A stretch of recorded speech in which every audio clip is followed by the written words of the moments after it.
Allez, bonjour à tous. Donc, on se retrouve pour une nouvelle vidéo d'analyse technique où cette fois-ci, on va voir un peu comme souvent ce qui se passe un peu sur Bitcoin, Ethereum, les deux actifs phares du marché. Puis après, on ira voir un peu ce qui se passe sur les altcoins. Est-ce que la correction en cours va durer? Est-ce que c'est juste passager? On va voir un petit peu tout ça. On va voir un peu les tendances, ce que dit Trendix, mon indicateur personnel de tendance. Mais je voulais commencer directement avec ce qui s'est passé récemment. Donc, forcément, on a eu un ATH autour des 124 000 $ et quelque chose. Et puis derrière, en fait, on a mangé une petite chute en dessous des 120 000 $. Donc on est autour des, là on est autour des 116 au moment d'enregistrer la vidéo. Peut-être que ce sera différent au moment de la publier. Mais voilà, du coup, l'information importante, c'est de savoir que l'inflation US grimpe, donc l'inflation des États-Unis. Et pourquoi c'est un souci? Parce qu'en fait, en gros, pour faire très simple, la Fed, donc qui s'occupe de baisser, monter les taux en fonction de ce qui se passe, ne veut pas baisser les taux depuis un petit moment. Pourquoi? Parce que Jérôme Powell et ses collègues estiment que les tarifs douaniers mis en place par Trump pourraient faire grimper l'inflation. Là, on a un chiffre la semaine dernière, PPI pour les amateurs, qui était bien plus haut que ce qui était imaginé. Donc forcément, ça n'aide pas à ce que la Fed se dise, allez, on va baisser les taux. Donc ça veut dire que la réunion de septembre est toujours incertaine, même si pour l'instant les probabilités sont orientées vers plutôt une baisse des taux, ça reste quand même incertain. Ça peut baisser d'ici là en fonction de si on a un discours de Jérôme Powell qui dit écoutez, moi mon objectif c'est que l'inflation ne grimpe pas, forcément ce sera toujours un peu compliqué. Donc voilà, du coup on est dans ce contexte un petit peu négatif où on sait toujours, en fait le marché n'aime pas l'incertitude et forcément là, on est un peu dans une période d'incertitude parce que comme je le dis, l'inflation US repart un peu, du moins un des deux chiffres qui repart, c'est pas très bon signe, surtout quand t'as le président qui veut pas forcément baisser les taux jusqu'à maintenant. Je dis pas qu'il a tort ou raison, je dis juste que voilà, c'est ce qui se passe et donc en fait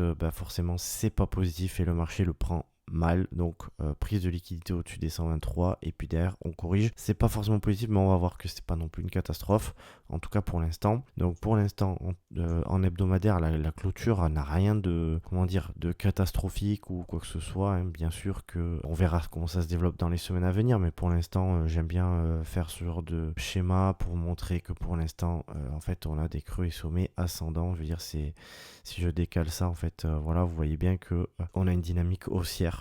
Pour l'instant, il n'y a rien de négatif. Je vous ai mis un petit peu les niveaux de support et de résistance pour moi qu'on a depuis des mois. Donc forcément, ceux-là, on n'y est pas encore. Si on a vraiment une forte baisse, on pourrait peut-être revenir autour des 100 000 $. Why not, hein, si on bloque ici.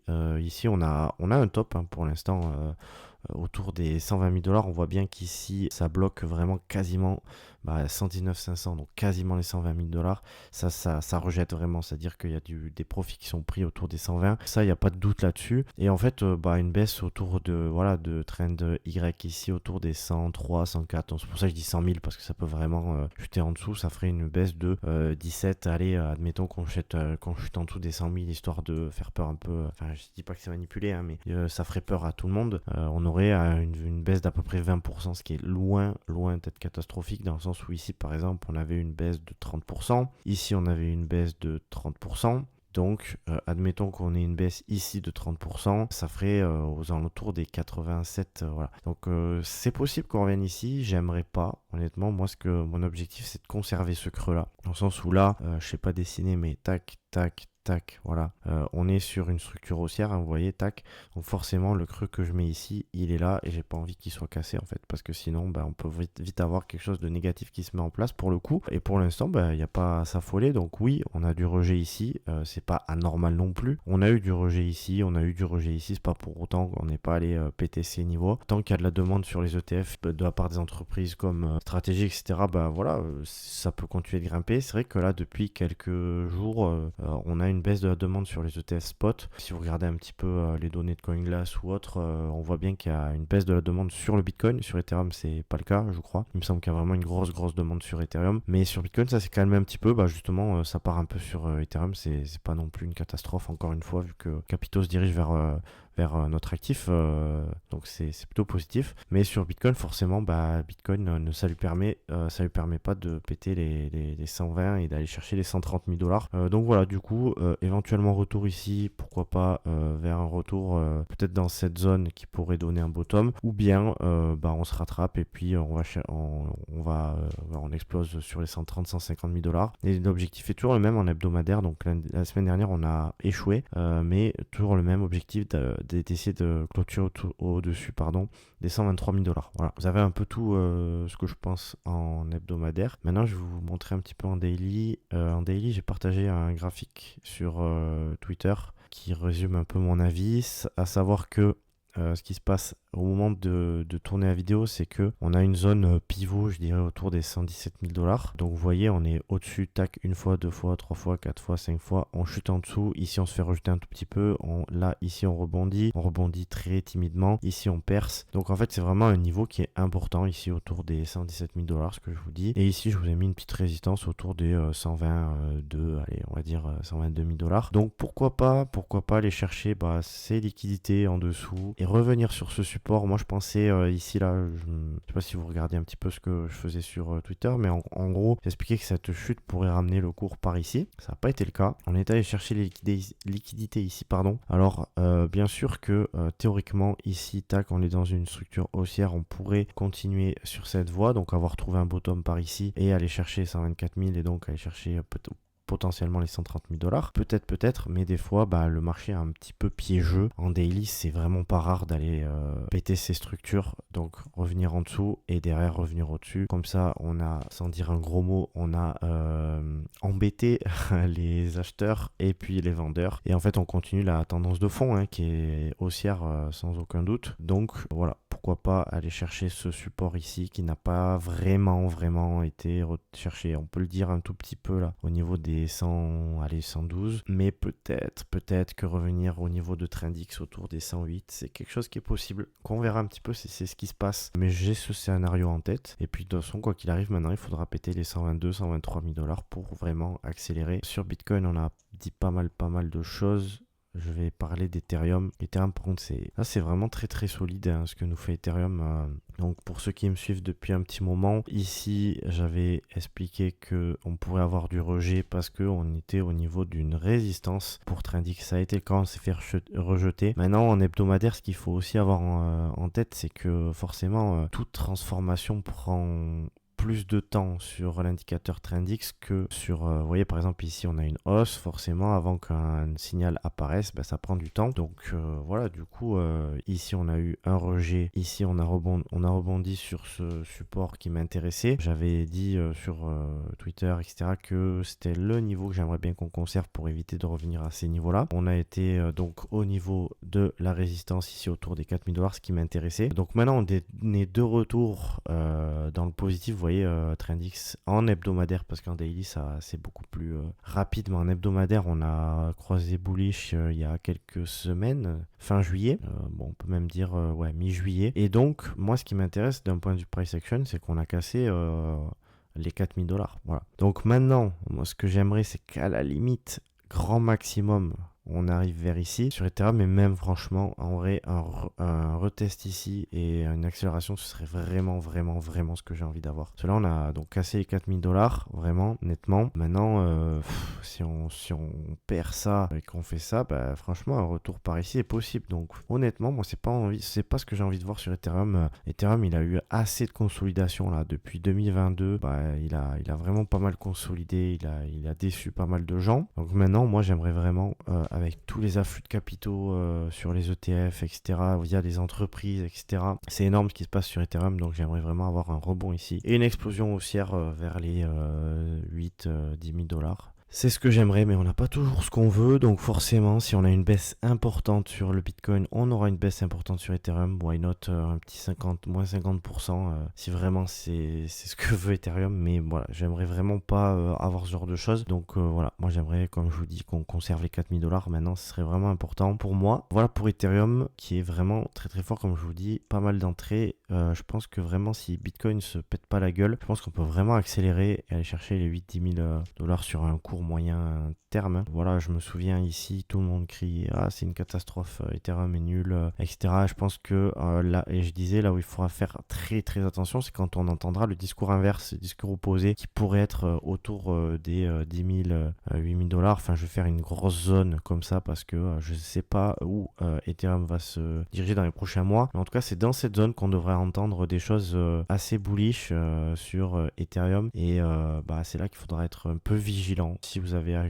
acheté des ETH plus tôt, forcément, prise de profit dans cette zone serait pas déconnante. Sachant que, bien entendu, si vous avez acheté par ici ou par là ou que sais-je, prendre des profits autour des 4 000 $, c'est pas non plus déconnant. Mais disons que moi, je pense qu'il va aller plus haut. C'est mon avis. C'est pas un conseil d'investissement, bien entendu. Ensuite, moi, je voulais vous parler, je sais pas si vous en avez parlé la semaine dernière, donc au pire, c'est pas grave. Ce que je vois sur Cardano, très intéressant. Ici, on a une phase de baisse, hein, voilà. Il n'y a pas de secret là-dessus, mais depuis, en fait, on va dire depuis ici, on a vraiment des structures haussières qui se forment. Ici, on vient de faire un double bottom, si je ne m'abuse, parfait. Est-ce que je ne m'abuse ou pas? Ouais, pas parfait, mais bon. On va dire qu'il y a eu de la prise de liquidité.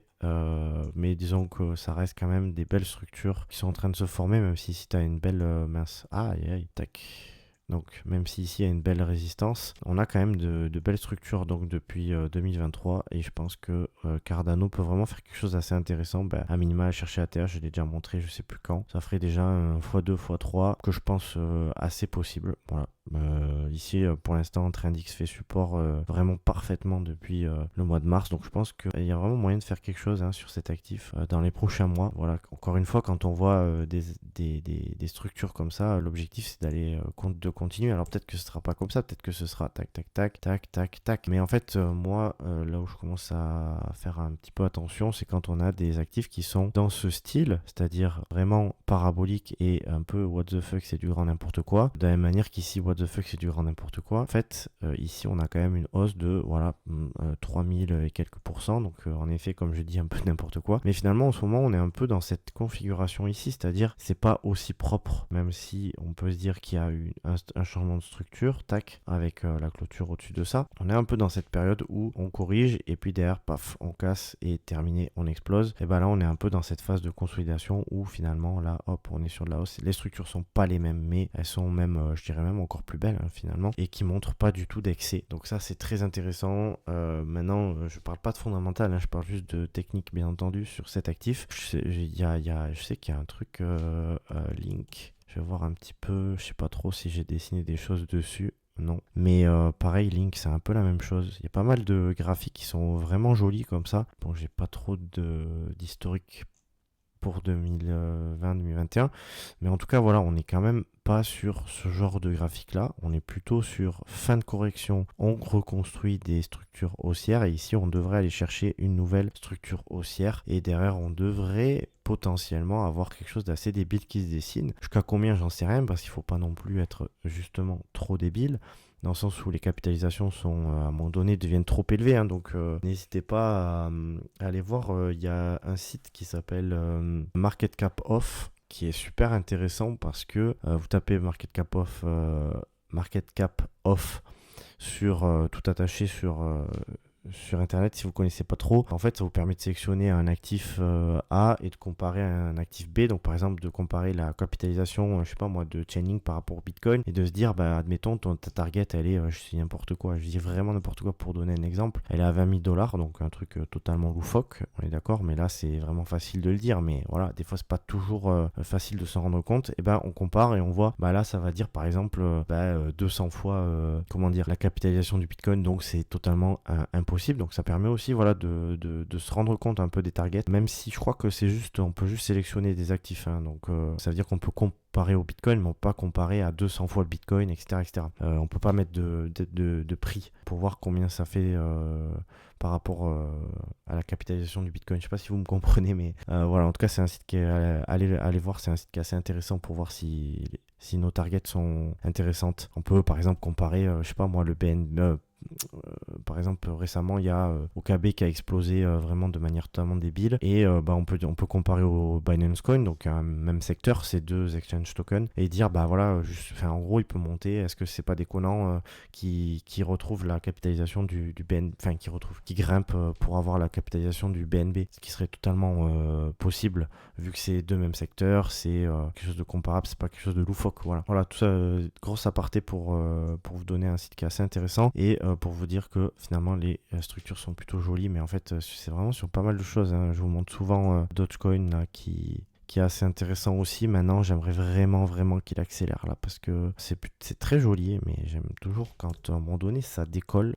comme tout le monde, mais pas visiblement, faut être patient parfois. Tac, bah je crois qu'il y a Litecoin qui est vraiment joli, je vous l'ai déjà montré aussi, ça c'est vraiment propre. Voilà, donc du coup il y a vraiment pas mal d'altcoins qui sont super intéressants. Je vais faire un tout petit tour sur la dominance du Bitcoin, donc qui est en train de chuter, elle pourrait reprendre un petit rebond par ici, ce serait pas impossible. Encore une fois, voilà, je vais pas revenir sur ça parce que j'en parle chaque semaine, mais vraiment je pense qu'on est vraiment au début de quelque chose d'intéressant sur les altcoins. C'est mon avis, ça veut dire que voilà, encore une fois, faites vos recherches, etc. C'est mon avis, c'est-à-dire qu'à mon avis on est un peu, sans comparer le nombre de jours, le ci, le là, on est un petit peu dans cette période de début 2020, on va dire. Donc why not avoir un an et demi devant nous au niveau des altcoins. Donc forcément ça demande encore de la patience, alors que le Bitcoin a déjà fait x7 x8, voilà. Donc ceux qui n'ont pas de Bitcoin, forcément c'est compliqué. Pour les autres c'est très bien. Et à mon avis vraiment on va avoir ce genre de choses. Mais c'est juste qu'il faut être patient. Et la patience c'est pas toujours facile, surtout quand on attend depuis un moment, je comprends. Mais en tout cas vraiment il y a des choses qui sont en train de s'aligner. Parce que vous voyez là sur Ethereum par exemple, forcément cette période de hausse qui a duré entre 2019 et 2021, et on dirait qu'on commence à la voir. On est vraiment sur les mêmes structures, c'est abusé. Genre on a vraiment de la baisse bear market, ici de la baisse bear market. On va commencer à plus rien voir sur mon graphique, mais c'est pas grave. Et donc en fait là ce que j'explique c'est qu'à mon avis ici on peut avoir un rejet ici avec un Bitcoin qui reprend de la force, et derrière Ethereum qui explose pour aller chercher ses targets minimum, parce qu'on bloque depuis 2017 dessus. Donc pourquoi pas rebloquer encore une fois, ou bien on explose tout et Ethereum pète tout, et on sait pas trop pour quelle raison par rapport au Bitcoin, parce que pour l'instant l'avis de tout le monde c'est de dire que Bitcoin est 100 fois mieux qu'Ethereum, et Ethereum est tout pourri, et du moins il y a quelques semaines Ethereum était tout pourri, aujourd'hui ça va beaucoup mieux, la technologie entendu. Et voilà, ce que je veux dire, c'est que voilà, de la même manière, il faudra voir un petit peu où on en est là. Si on est autour des 10 000 $, etc., il faudra voir un petit peu le FOMO qu'il y a sur les altcoins, etc., où en est la dominance. En fait, c'est plein de choses qu'il faudra regarder. Le price action du Bitcoin, la dominance du Bitcoin, la paire Ethereum Bitcoin, peut-être aussi la capitalisation des altcoins qui bloquent toujours autour des 1500 milliards $. Bref, c'est tout ça, c'est pareil, je vous en ai parlé la semaine dernière, la semaine d'avant, etc., donc je reviens pas. Mais tout ça pour dire qu'en fait, je pense qu'il y a vraiment encore du temps pour les altcoins. Je pense qu'on n'est vraiment pas, c'est pas je pense, ça pour le coup, on peut le dire avec certitude, on n'est pas sur une période aussi débile que ce qu'on a eu là en 2021. Ça veut pas dire qu'on va connaître exactement la même chose, mais ça veut dire que pour l'instant, voilà, ça se construit solidement, même si ça prend vraiment son temps. Oui, c'est vrai, mais peut-être que le cycle sera 2 fois, 3 fois plus long que le précédent. Donc voilà, du coup, il faut être un peu patient. Bien sûr, éviter les actifs qui sont vraiment un peu pourris, vraiment très fragiles, hein. Par exemple, je prends un exemple, e-gold, depuis qu'on a pété ses creux ici, c'était vraiment dangereux. Depuis, il a pété moins 80%. Donc voilà, faut vraiment, ça veut pas dire, je suis pas en train de dire qu'il faut acheter tout et n'importe quoi, mais il y a des actifs, voilà, je pense qu'honnêtement, peut-être que tu n'auras pas les meilleurs retours sur investissement. Moi, je pense qu'il faut essayer de mélanger hype plus analyse technique le plus possible. Maintenant, hype en ce moment, c'est quand même un peu compliqué, on va pas se mentir. Il y a eu les mêmes coins en 2024, jusqu'à maintenant, c'est un peu compliqué. Mais voilà, par exemple, l'intelligence artificielle et des trucs comme TAO qui sont vraiment, qui ont pas mal de hype un peu sur les réseaux sociaux, etc. Le graphique pourrait commencer à être assez joli si on commençait à péter ces niveaux-là. Mais pour l'instant, c'est toujours un peu compliqué. Donc voilà, on attend un petit peu que ça se bouge du côté des altcoins. Encore une fois, comme je vous l'ai dit, c'est encore un petit peu tôt peut-être pour avoir des performances assez folles, parce que rappelez-vous, en 2021 les performances folles on les avait eues en quoi, pas en mai, mais à partir d'avril, si un petit peu, puis même je crois qu'après après 2021 après mai 2021 on avait eu une grosse correction, puis derrière les altcoins avaient encore progressé. Donc voilà, ce que je veux dire c'est qu'il faut vraiment se dire que je pense qu'il y a vraiment du temps avant de retrouver quelque chose de comparable à 2021. Donc voilà. Du coup, patience, on continue à regarder un peu les altcoins qui sont super intéressants selon moi. Faites-vous vos propres recherches fondamentales, etc., etc. Et puis sinon, on se retrouve la semaine prochaine pour une nouvelle vidéo d'analyse technique. Et n'hésitez pas à lâcher un petit like, un petit commentaire si la vidéo vous a plu. Et sinon, on se retrouve, comme je vous dis, sur Twitter ou la semaine prochaine sur YouTube. Allez, bye bye.